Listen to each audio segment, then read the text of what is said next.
Police station పరిధిలో ఒక హిందూ మీద ముస్లిమ్స్, రోహింగ్యా ముస్లిమ్స్, పాకిస్తాన్ తీవ్రవాదులు ఏం చర్యలు తీసుకున్నారు? ఇక్కడ హాస్పిటల్లో ఉండి పేషెంట్ కాడ నుంచి మాట్లాడుతున్నారు.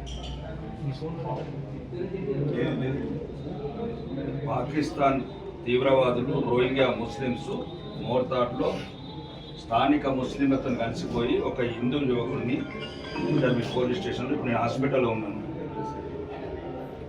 చట్టాలు చెప్తావా నాకేమన్నా? ఏం తీసుకున్నావు యాక్షన్? ఎంతమంది మీద పెట్టినావు? ఎంతమంది కొట్టినారు?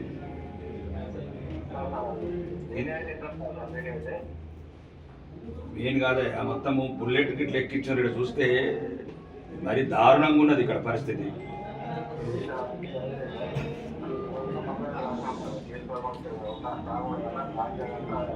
ఏమైతే కళ్ళ ముందు కుట్లు కనబడుతున్నాయి, కళ్ళ ముందు తల మీద గాయం కనబడుతుంది. డాక్టర్లు రిపోర్ట్ ఇచ్చిండ్రు. పోలీసు యూనిఫామ్లు ఉన్న నీకు హిందువుల ఇబ్బందికి అర్థమైందా లేదా?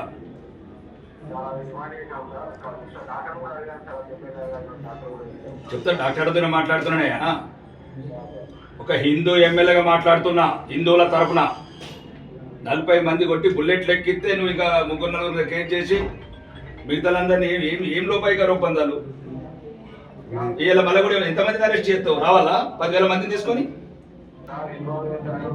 ఇలా ఊరోళ్ళందరూ వస్తే కూడా ఏమైతుంది? హిందువులు ఒకటి కావద్దా? హిందువులు వస్తే కూడా అరెస్ట్ చేస్తా అంటున్నమాట. ఏం హిందువులను చెక్కగలని చేస్తావా? ఇలా మొత్తము బీడీసోళ్ళు విలేజ్ మరి బతకాలి కదా హిందువులు. రేపు నీకు యూనిఫామ్, నువ్వు కూడా ఉండాలి కదా. నువ్వు కూడా హిందువే కదా. నిన్ను కూడా దండి, నీ మీద కూడా బుల్లెట్ ఎక్కించున్నావు కంప్లీట్లా.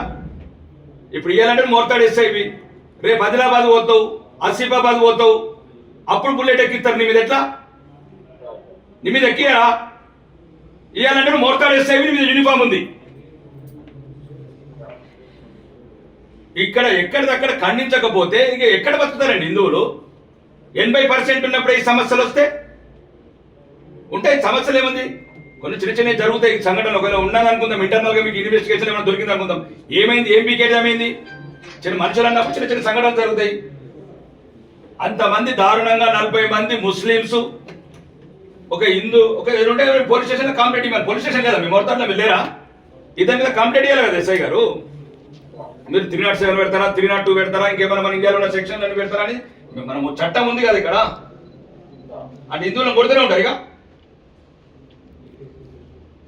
మళ్ళీ అందరిని ఒకటి కాకుండా పోలీస్ స్టేషన్ ధర్నాలు కాకుండా హిందువులు ఒకటి కాకుండా మళ్ళీ అట్లా తయారు చేస్తున్నారు మీరు మొత్తం కంప్లీట్గా ఒకటేసారి చెప్తున్నాను ఎస్ఐ గారు. మీరు దేశ చట్టాలు హిందువులకే ఇంప్లిమెంట్ చేస్తారా? తెలంగాణలో లేకపోతే కాంగ్రెస్ ప్రభుత్వం ఓన్లీ హిందువులకి ఇంప్లిమెంట్ చేయమన్నదా? ఇది చెప్పండి మాకు. చెప్తే మాట్లాడతాను, డీజీతో మాట్లాడతాను, ముఖ్యమంత్రి గారితో మాట్లాడతాను. దారుణంగా ఒక్కరిని చూసి 40 మంది కొట్టుడేందా ఇది? మళ్ళీ ఇప్పుడు వాళ్ళందరూ ఫోన్ చేస్తున్నారు, బీడీస్ వాళ్ళు, పోలీసు వాళ్ళు బెదిరిస్తున్నారు, మీరు ర్యాలీ తీయద్దని. ర్యాలీ తీస్తే ఏమవుతుంది? అవును ఎస్ఐ గారు, ర్యాలీ తీస్తే ఏమవుతుంది? హిందువులకు మనోధైర్యము, స్థైర్యము, మేమందరం ఉన్నాం ఎంబటని. పెద్ద మనిషి ఏంటికి? ప్రజలే రాని.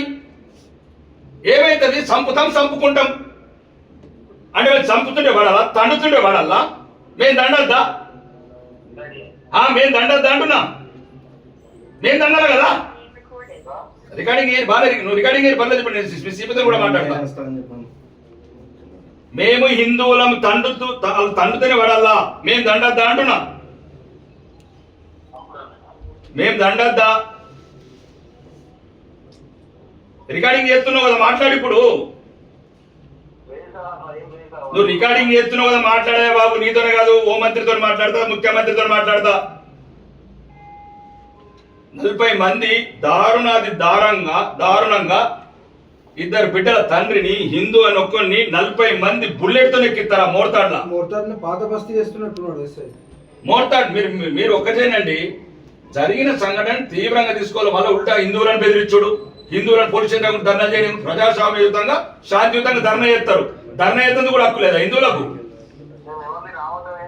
కాకపోతే మాకెందుకు ఫోన్ చేస్తారండి? మమ్మల్ని రమ్మని మోర్తాడుకో. మీరు మొత్తం రిపోర్ట్స్ అన్ని సిపి గారితో మాట్లాడతాం. హిందువుల మీద కూడా చెప్తున్నాడు ఎస్ఐ గారు. ఇంకొకసారి హిందువుల మీద తప్పుడు కేసులు పెట్టడం, హిందువులను బెదిరించడం చేస్తే మాత్రం చట్టపరంగానే డీజీపీ గారికి చెప్పి నిన్న యాక్షన్ తీసుకుంటాం. కనీసం మానవత్వం లేకుండా ప్రవర్తిస్తున్నావు నువ్వు. ఎవడు చెప్పిండు నీకు పైనుంచి? ఈ ఆర్డర్ చెప్పిండ్రు. భార్య కూడా భయపడుతుంది ఎస్ఐతో ప్రాణగండం ఉన్నదని. ఇదా నీ పోలీసు యూనిఫామ్ వేసుకున్నావు. నువ్వు ఇచ్చే ప్రజలకు ధైర్యం మీద బాధితులకు అండగా ఉండు నువ్వు.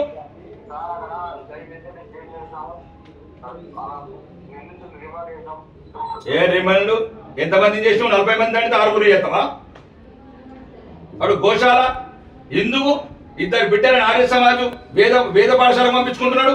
ధర్మం గురించి దేశం గురించి బతుకుతున్నాడు, హిందుత్వం గురించి బతుకుతున్నాడు. కాబట్టి సోషల్ మీడియాలో హిందువుల గురించి పోస్ట్ చేస్తే కావాలని పక్కబట్టి కొట్టిర్రు. మరి అంటే ఏం చేయమంటారు? మొదట అట్లా బతకద్దా? హిందువులు బతకద్దా? కాబట్టి మీరు ఏమేమి యాక్షన్ తీసుకున్నారు? ఇంకోసారి హిందువుల మీద ఇప్పుడు నేను మాట్లాడతాను సిపి గారితో. హిందువుల ర్యాలీలు కానీ శాంతియుతంగా ర్యాలీ ఎక్కడ కూడా మా దాంట్లో యూనిట్ అనేది రావాలి కదా. వస్తేనే కదా ఎదుటి భయపడేది. ఐదుగురు వచ్చి ఏం చెప్తారు ఎస్ఐ గారు? మీరు లోపల ఒప్పందాలు చేసి పంపిస్తారా? కాగితం రాసి ఇంకొకసారి అడుగుతాం మంచిగా మళ్ళీ కేసు పెట్టమని. సిపి గారితో మాట్లాడతాను. ఇంకొకసారి హిందువులు మీరు అక్కడ పోలీస్ స్టేషన్ అవసరమైతే 6 నిజామాబాద్ జిల్లా హిందువులు అంతా వస్తాం మోర్తాడ్ పోలీస్ స్టేషన్.